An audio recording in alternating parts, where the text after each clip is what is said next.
And we are live. What is going on, ladies and gentlemen? Welcome back to Beyond the 90. Great to have you once again. Look who we've got. We've found an Alex. He's finally appeared once again. Alex, how have you been? Obviously, we didn't. Well, how have you been so far? I've been good. Been very busy, but been trying to keep up as best as I can with all the matches that have happened. I feel like I've been all over the place, but looking forward to jumping back into watching the match this weekend. Yeah, speaking of that, obviously we'll get into the Burnley recap in a bit. But again, a quick plug if you've not seen it already on the channel today, we have had the one and only Emil Heskey. Again, me and Alex found out about it earlier this week, and our lips have been really tightly sealed because I've wanted to talk about this for a lot. But link in the description. Make sure you watch it. It's with Hannah and James. I mean, I can't believe that it's on the channel, to be honest. Well done for James and Hannah sorting that one out. Big plug. Anyway, we'll get straight into something that they're talking about as well. Start Lookman. We'll get onto that in a bit. Ethan, thank you for joining. But right, we'll start with the Millwall game. I know that nobody in the world could watch it, and there was not a lot of Leicester fans, which I totally get. It's a long way on a Thursday to go and travel. But from what we I want to say what we saw, from what we found off Twitter and from the little clips we could find, Alex, good result overall, right? Yeah, from the limited, and when I mean very limited amount of highlights, it seemed like we did a pretty good job. And considering where we've been the last couple of weeks, I'm going to take that as a positive. Yeah, definitely a positive. Again, a couple of positives. Another one that I think people are overlooking.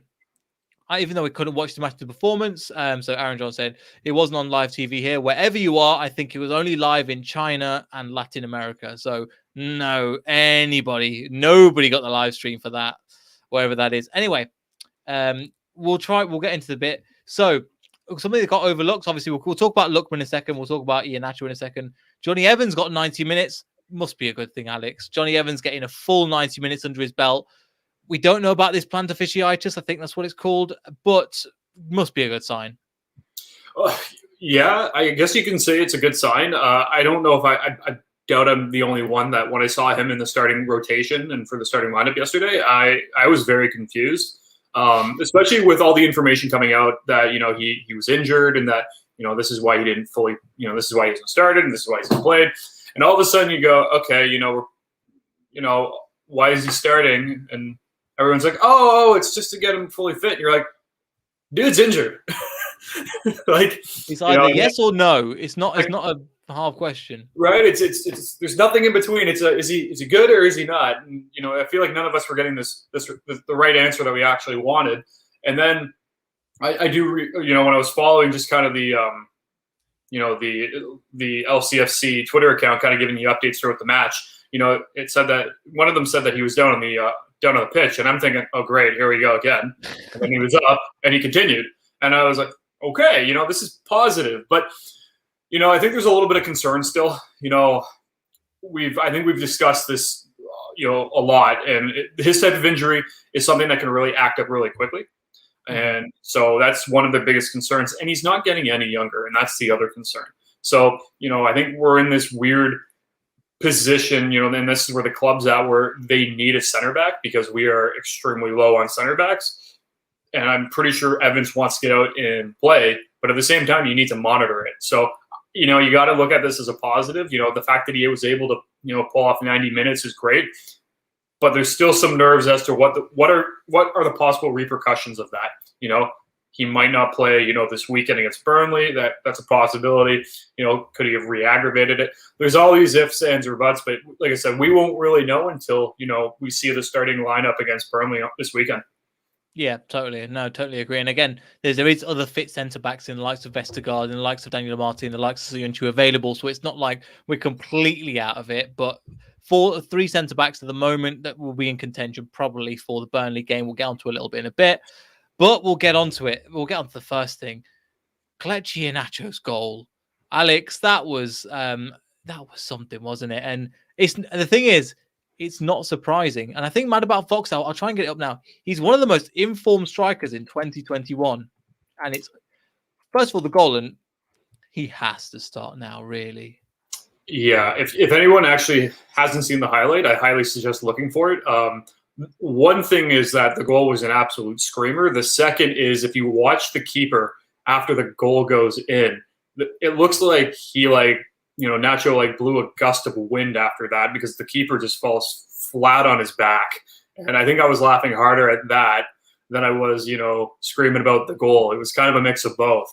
But, when it comes to, Nacho, that one of the biggest things that I've always found is I really do not understand why he's not getting the opportunity to start. As you said, he's been absolutely in form, and that's not just for Leicester.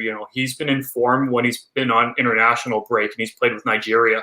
So you got to wonder as to why he is not getting the opportunity when there are players in the starting lineup. Name him. Come on. James Maddison. I'll be brutally honest. I don't know why James Maddison is playing when you have someone like Nacho who can deliver game in and game out. And at the end of the day, Nacho deserves to start. There's plenty. I think that that Leicester could really capitalize if they let him play, because you just look at that and it's just incredible. I was going to prep it for the background, and then it appeared, and I got confused. I got different tabs open. I was like, what's happening?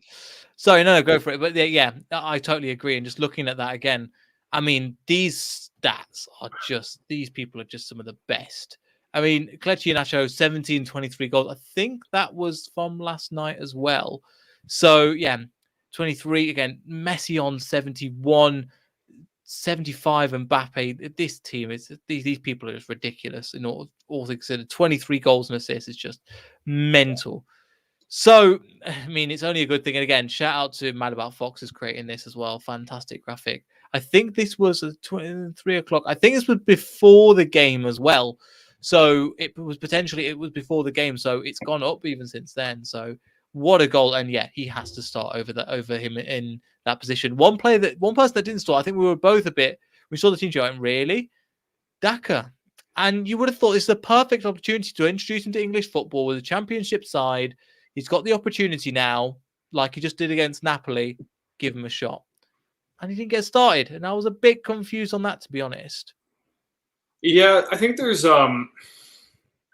it's difficult because I've been trying to remain optimistic, and I always say trust the process, but I will admit there's been a few head scratchers to start off this season where I don't entirely know what's been going on, and that's primarily one of them. These are the opportunities that you give these younger players that have just kind of come into the squad to get a real feel for that, English football. So Daka is a perfect example for that. And, I think he would have really benefited in this match. But at the same time, you have someone like Nacho who also hasn't had the opportunities that he should have. And Rodgers gave him that opportunity, which is great. I'm hoping that we'll see more of Daka. I think the more time that he plays, the more he'll familiarize himself with the game, especially in the UK. So I think that's huge and crucial. Another player I was very excited to see actually play this week was Danny Ward.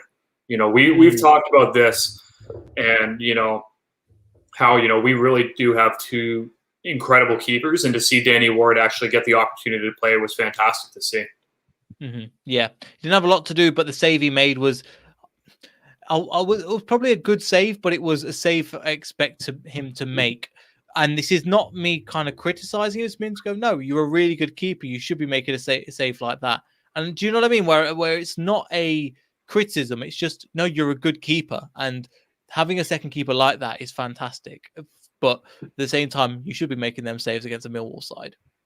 Yeah. What the funny thing is that I feel like a lot of our, sometimes I'm not going to say it's all our supporters or a good portion of supporters. I would even add myself into this mix. I often forget how good Danny Ward is. He's the starter for Wales, and the fact that he's just been sitting on the bench biding his time. But he comes into a game and he doesn't get the opportunity like a lot of other keepers do that are the starting keeper for their national team. And the fact that he'll come in and he plays against Millwall and does what he does, it's great. And the fact that like I said, he's our backup, and that's incredible to say. No, definitely agree there. But again, with Schmeichel in goal and the way he's been performing, he's been sorry, got a little bit of a cough there. I probably know while I'm muting. But yeah, always fine on that in terms of Danny Ward. But you make a really good point. But there's some say, but again, we've just got and even the Elliot Kubovic, I really didn't see a lot, but that's a third tier keeper. It's still 3 quality keepers that kind of get overlooked. Anyway, another person that I think mentioned before, Ethan mentioned right at the beginning. Actually, we'll get towards what is coming about that as well. We'll see that Daka more considering the places we have to travel. Like say Walcott, we play on Sunday against Crystal Palace. Say the on Christmas we play against Burnley. Yeah, probably next weekend we'll see. I've not actually looked at the next victory against Crystal Palace, but yes, another person as well, Lookman. Seems like a good enough player. Again, he scored, but he was in the right position to score well. It was a tap in, but he's doing what he does at the moment, which is a good thing. But how have you thought him when he came on over the last couple of matches? Obviously, not the Millwall game he scored, but specifically in the Brighton game. We've not got your thoughts on him as well. I really like Lookman. I really do. That first half against Brighton, we were flat and just nothing just seemed to go our way. And then, Rodgers did the switch at half and brought Lookman on, and we didn't start off that second half good at all. Mm-hmm. But one thing that I have noticed in the times that, that Lookman has been on the pitch is that he really is talented. And I think he's really going to fit well with this club. And I think the opportunity that we've been allowed to, have him here as a loanee is huge. But I really do think that it's I think we're looking at, Lookman as a type of player on a loan that we kind of saw when we brought Tielemans in. We brought Tielemans in and he really performed well, and then we ended up bringing him in. I have this funny feeling Lookman's going to do the same, and we're going to be signing him on a permanent. I just have this feeling. Yeah, no, I can see that as well. Again, we thought the same about Daka. So Under. It is early days. We know that he can. The reason why Leipzig were a little bit cautious to let him go is because he's inconsistent.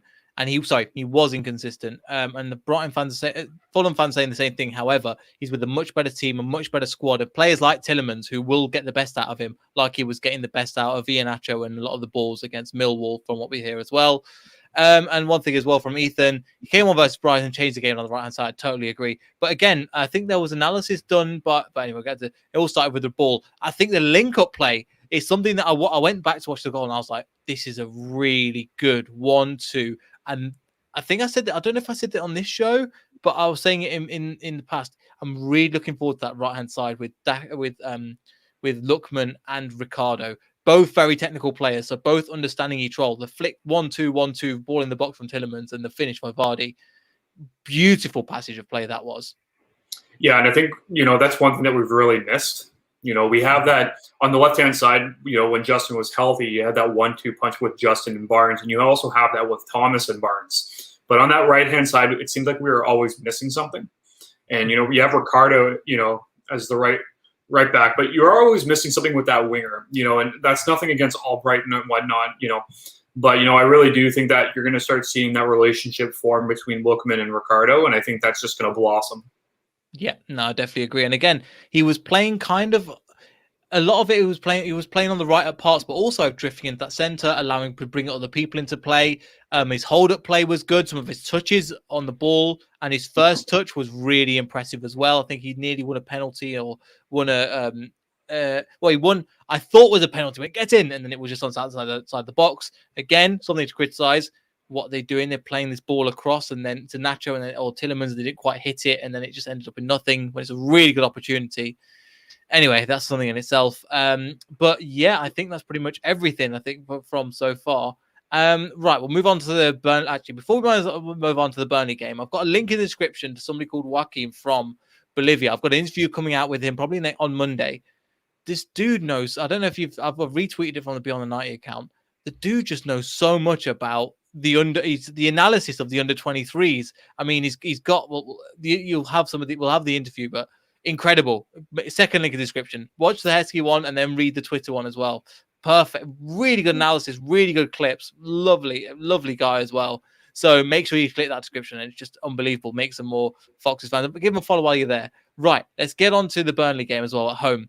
It's been a while since Burnley. It's always kind of an exciting game in some aspects in terms of memorable games in terms of not maybe the match, but the occasion. The Vichai walk was one of them. I think last season, forgive me, was it? No, the season before, the 2-1 against Chris Wood and Yuri Tillemans as a final goal, and they got tripped for the 2-2, but then it was ruled offside.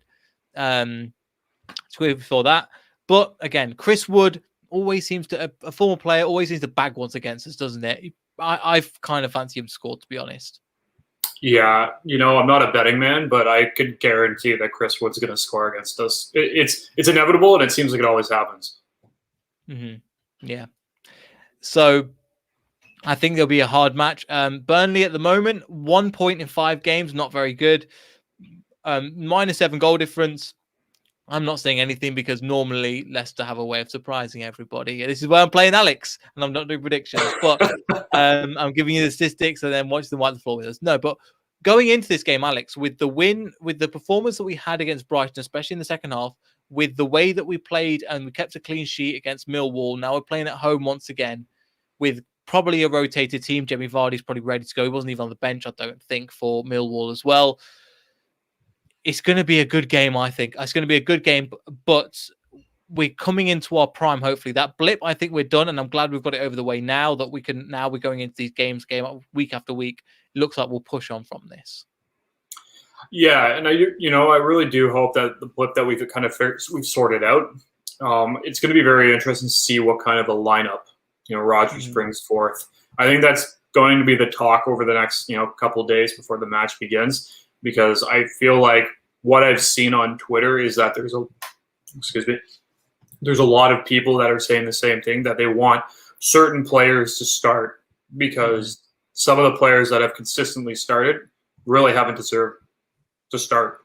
And, I really do think that this is a great opportunity for Leicester to kind of get back into it.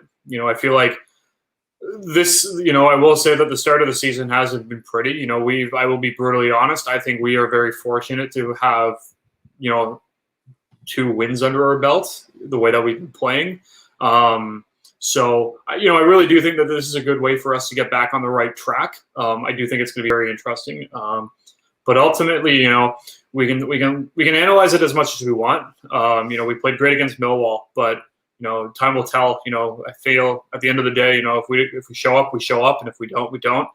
But I feel like I'm going to remain optimistic on this one, and that's. I think so too.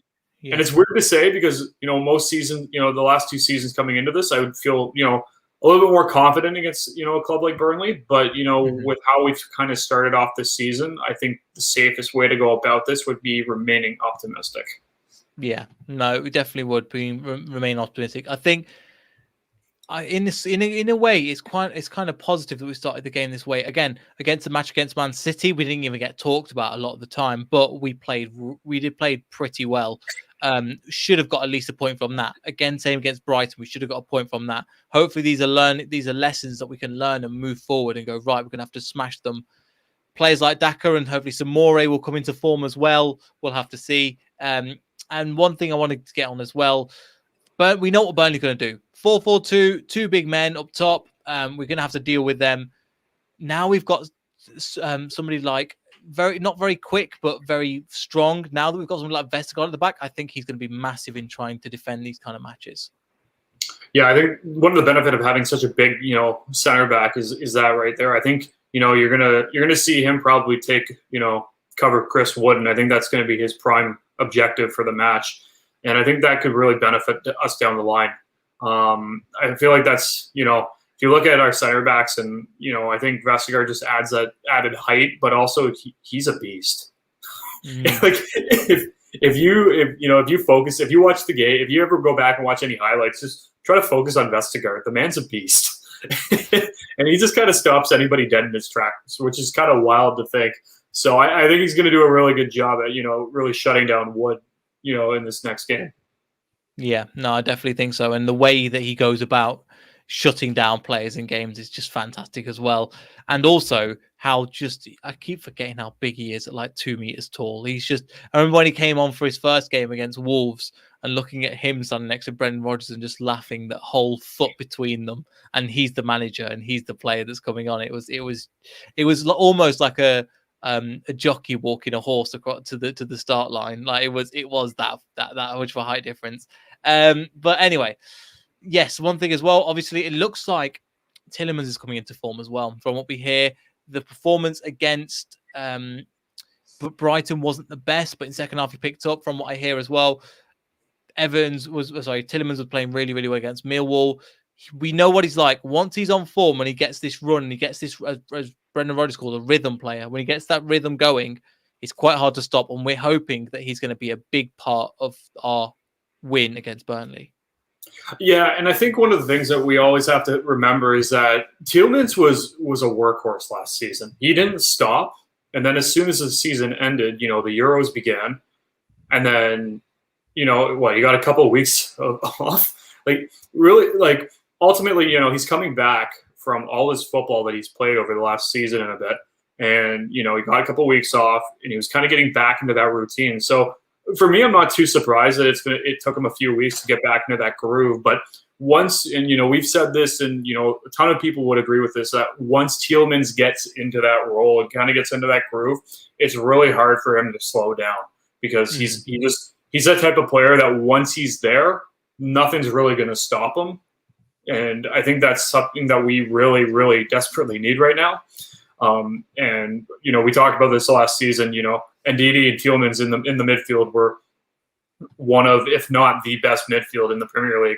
So we really desperately need Tielemans to be back in form. And if it's not this week, I have no doubt in my mind that it's going to happen very soon. And once those two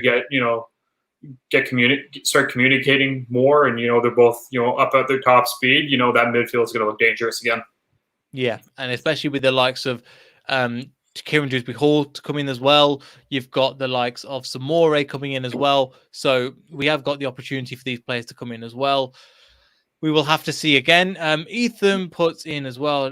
What's it called? I never know what to expect from these kind of kids. Bags of potential, but you need consistency. And again, this will come in time. The performances are there, but we are slowly moving in the right direction. I think that's the main thing to kind of take instead of going. This team, it's easy to go. They've lost 2, they've lost 3, 1-2, not good enough, which I get. But at the same time, same thing as Arsenal. It's like, well, no, we're way in front of that. One thing as well, you were going to say, Alex. I think what, I do agree with Ethan there with like the inconsistency is one thing, but I think we also forget that the Premier League this year is insane. Yeah. There are a lot of strong teams this year, and that's one thing that I often have to remind myself. And I think the biggest thing that I think of is, for the last 2 seasons, we've been fighting in top 4, it seems like, all season long. Whereas, over the span of the last year or so, multiple clubs within the Premier League have gotten stronger. So that challenge for top 4 has gotten more difficult. Yeah. And so it's not that we may have not, we're not playing at the same level that we normally play at, which I would say we're not playing at the level that we played at last year. But the level that we played at last year was absolutely incredible, Mm-hmm. So right now I'm looking at this and I'm, I feel like we're going to have we're going to figure out the mojo again. If you look at a club like Man City last season, they were at the start of the season, they were horrible. Like let's be honest here and look at where they went. So you got to remain optimistic and whatnot, because Leicester City, their squad is absolute quality, and they'll find that consistency. And once they find that, they won't be able to stop. No, I don't think so, especially with the quality that we have. Again, the problem last year was not with the starting 11. The problem with the depth of the squad. And now if you look at the substitution that we're making to increase games, to come on to games, to improve a game, to get better, we've kind of got that. And the thing is, with the likes of Daka, with the likes of Samore, with the likes of even Lookman, he's only 23 and he's still got a lot of development to do. And the future is bright with him, but we'll have to see how he does for the rest of the year. It will just take time, but I think we will be okay, all things considered. But we are, again, it's crazy to think, Alex, take us back to 2015 when I only noticed this because one of my neighbors at university was a Burnley fan. And I said to him, I met him in a supermarket and he said, "Oh, Leicester not doing very good, are they? And we're playing them next week." And I went, "Yeah, we're going down, mate." it's been the Premier League's been fun, but we've had a go and we're going down. Didn't see him for a couple of weeks. And if you remember, one of their players missed a penalty. Vardy went up the end and scored. Fast forward next few weeks, they get relegated and we don't. He wasn't the best pleased when we next talked to him. But even then, from then, in 6 years, how far we've come, Alex, it's unbelievable. Like that was us 2015, where we were nearly going to get relegated. Unbelievable. Yeah, and that's like I actually tweeted out something relatively along those lines this morning, where something that I've kind of noticed across the timeline is, I don't know why, but I feel like a lot of people have looked at this record of 2 wins, 3 losses, and it's everyone's hitting the panic button. Everyone's like, well, what the heck's going on with the club? They were always fighting for top 4 spot the last 2 seasons. Yeah, blah, blah, blah. Like, and the way that I kind of went about it was like, we're in the Premier League. We won the Premier League. We're in League One, just over 10 years ago. like you got to realize, as Leicester City fans, this is incredible where we're at. And I feel like I always have to constantly remind myself on that is that, there are far worse places that you could be right now. At the end of the day, if, and this is no offense, like Burnley. No, and like we were rivals a few years ago. The way I also look at it is like, say hypothetically, Leicester finishes 8th at the end of this year. There's going to be a lot of disappointed people. But at the end of the day, I'm going to look at it and be like, still in the Premier League, still finish top 10 in the Premier League. I think we need to look at that in a positive, and that's something that I constantly have to remind myself. Being someone who's usually follows clubs or teams, in different sports that haven't won in decades, and I understand the frustration and the pain. So, it's just fantastic, really. And I with Leicester, there's if there's a will, there's a way, and they're always going to find that way to sort things out. And you just got to remain optimistic, because at the end of the day, I really do think that this club and this squad is going to turn it around. And once they do, they're going to be that force to be reckoned with. That a lot of clubs are going to be like, little Leicester ain't so little. Yeah. And again, I think we're starting to make a reputation for that for ourselves at the moment. But again, it's easy to get, I think that's one of the reasons why I try and minimize social media as well. It's easy to get caught up in the emotion of now, both in positive and negative. It's like you've got to kind of ride out this thing and just see it for the bigger picture. And see one more thing as well. Glenn said only locked on, so I missed it. Yep, we've covered a few of their points. No Maddison, we've covered that. Vardy and Nacho up front, covered that. 4-4-2. Ooh, I guess so, but it's more of a 4-2-3-1 with Nacho playing the cam and then Maddison coming forward. I agree. And then we mentioned the set pieces. But thanks, Glenn, for the comment. Appreciate it. Alex, before we finish, any final words or any final thoughts before we see you probably for the post-match? I'm trying to remain optimistic with this starting lineup. And I think that's my biggest thing right now, is that I'm trying to figure out what's going on in Brendan Rodgers' mind right now. And part of me saying that we're going to see James Maddison on that starting lineup. And that is worrying, because in my opinion, I do not see any reason as to why he should start. But at the end of the day, I am not with the form that Nacho is in. Exactly. So I really do hope that we do see, Vardy, Nacho, starting this and Maddison on the bench, because as much as Maddison hasn't been good throughout this entire start of this season, I do think he can still contribute, but that may be coming off the bench. But it's going to be interesting to see, who's healthy and what kind of not only what kind of a formation is going to be played out, but which players are going to start, because I do believe that there are multiple different players that are hungrier than some players that are currently playing right now. Yeah, no, I definitely agree. Barnes is one player we could touch on, but that's another player that's starting to look again in the second half. He was really purring against Brighton as well. Say Barnes against Brighton. I was like, Barnes, Brighton, Burnley. I had all these words confused in my head just now. Right. And one thing as well. Hello to B Martin as well. How you doing, mate? Hopefully you're okay. Again, we have got a Twitch. If you want to go and subscribe to the Twitch, still trying to figure it out. We're just getting content on there for now, just similar to now as well. We're all good. Thank you very much. You've just missed the end of the stream. So if you want to come over to the YouTube channel, which you can see here, yeah, look, I'm professional. Be on the 90 LCFC, we'll be able to find us there. But thank you for joining us. But if you've enjoyed the video, like, subscribe, all that good stuff. Again, links in the description for the Emil Heskey interview on the channel with Hannah and James, and B Watkins under 23 Thanawat Sajita be really, really good read for everybody. Really appreciate that. We've got his interview coming on Monday. Stay tuned for that. We'll see everybody in the next video. So goodbye.